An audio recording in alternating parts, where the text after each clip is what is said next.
저도 기억이 납니다. 그런 이야기를 사회적으로 많이 했던 것 같아요. 컴퓨터를 너무 많이 하면 바보가 된다. 스마트폰을 내려놓고 살아가는 방법을 배워야 한다. 이런 말도 실제로 들었었네요. 또 검색이야? 무인도에 떨어지면 어떻게 살아남으려고 그러니?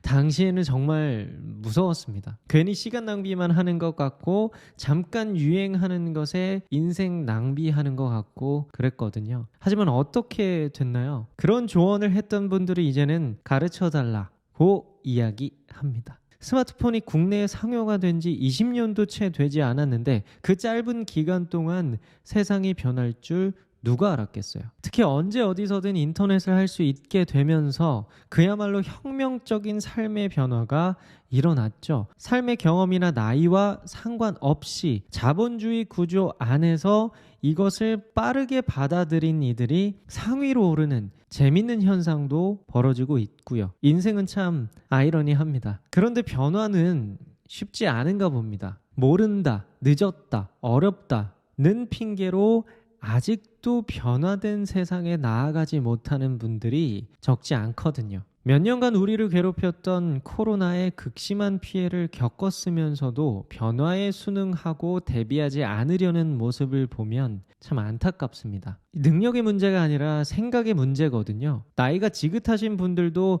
매일 수천 명이 방문하는 블로그를 운영하고 SNS를 얼마나 잘하시는데요. 유튜브는 물론 인생에 짬밥이 있어서 그런지 온라인 생태계를 금세 파악하시고 결국 사람 사는 거 다 똑같구만 깨달으신 분들이 얼마나 많은데요. 변화를 받아들이지 않는 것에 대해 변론할 때 나이나 능력을 탓하는 것은 자기 얼굴에 먹칠하는 일과 같다고 생각합니다. 온라인을 조금만 병행하면 매월 고정적으로 나가는 사업장 월세라도 충당할 수 있고요. 위기가 닥치면 솟아날 구멍의 역할을 하기도 합니다. 이제는 오프라인 사업장 하나로는 힘든 세상이 됐어요. 잘 아시겠지만 오늘 손님이 많았다고 내일 많으리라는 보장은 없는 거잖아요. 사람 일은 모르는 것이기 때문에 계란을 나누어 담으라는 지혜를 자주 상기시킬 필요가 있는 것 같습니다. 따라서 현실 세계도 인터넷 기업이 운영하는 매장을 활용하여 살아남을 수 있는 자격을 갖춰야 한다. 인터넷 통신 판매와 현실 세계의 매장, 이 양쪽을 보유한 기업은 인터넷에서의 판매 경쟁에서 승리를 거두게 될 것이고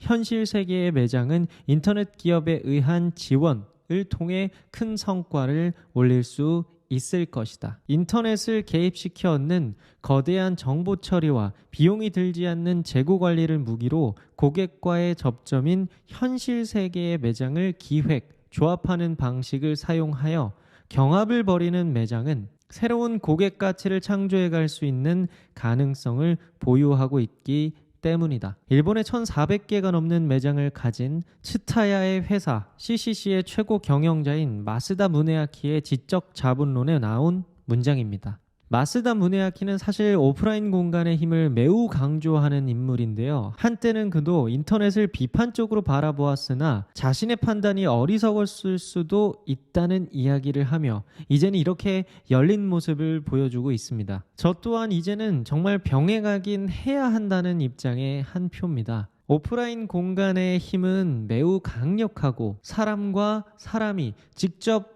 얼굴을 맞대고 소통하는 일과 같이 고귀한 것이 없지만 온라인에서 사람을 느끼지 못할 것이라는 판단은 직접 해보고 다시 하심이 좋겠습니다. 결국 온라인도 사람이 하는 거거든요. 핫한 브랜드죠. 우리가 잘 알고 있는 브랜드 올 올리데이의 대표의 저서를 보면 코로나로 인해 오프라인 매출이 감소한 데 비해 온라인 매출은 급격히 상승하고 있었다는 이야기가 적혀 있습니다. 하루아침에 감소하는 오프라인 매출이 얼마나 두려웠겠어요. 그때 온라인의 존재가 얼마나 고마웠을지 직접 묻지 않아도 상상이 갑니다. 그렇죠?